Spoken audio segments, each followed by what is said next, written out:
होता रे। का भइल रे? दर्द होवे लगल? तू तो ऐसा पूछा तारा जैसे कुछ जनते नहीं खे। तोहरा पे पर तब न जनता। अरे हम जानत है रात से कोहाइल हूँ, सुना हमार बात।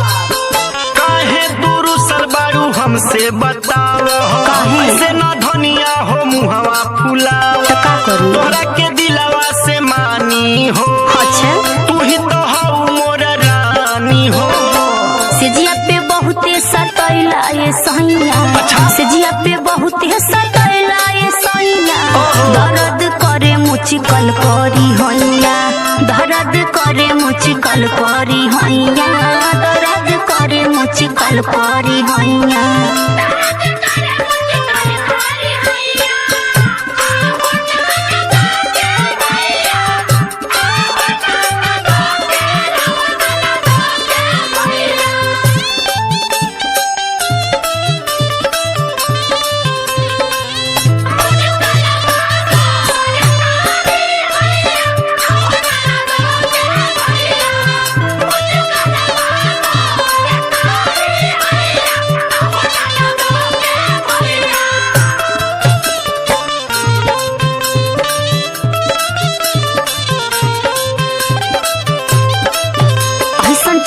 न प्यार बात सुनी हमार राजा लैला न जाके दवाई।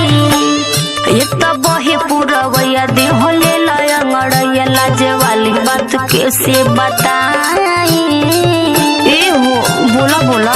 सुना हमार बात। जब करेलू सिंगार मना होखे ना संहार हक तोहरा से रनिया जताई। अरे रहे दा तोहर नैना शराबी करे दिल के खराबी, छोड़ी दूरे न तोहरा से जाई। अरे होता रहा तू दूरे होनिया राना वही हो।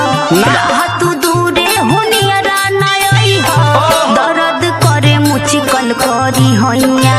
दर्द करे मुझी कल करी हैया। दर्द करे मुझी कल करी हैया।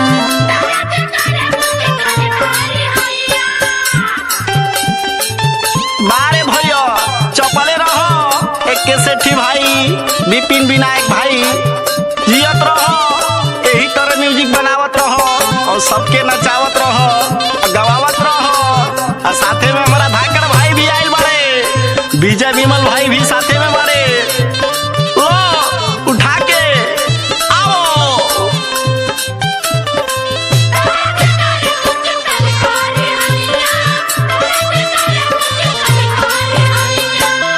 एक तो करी ले काम तुझे मिले नया राम। अब अतना जुलुम ना सह। दूजे सुनी ले ताना एहो रविंदर दीवाना विजय विमल से जाके कह। हाँ तो विपिन से भी कह दे। अरे क्यों के डरना हो, करा गलती तू माफ, बात कहिले साफ नहीं तोहरा बिना हमरा। रानी तोरावा में आवाज निजियरा जरावा नहीं कोनो जुलुम हम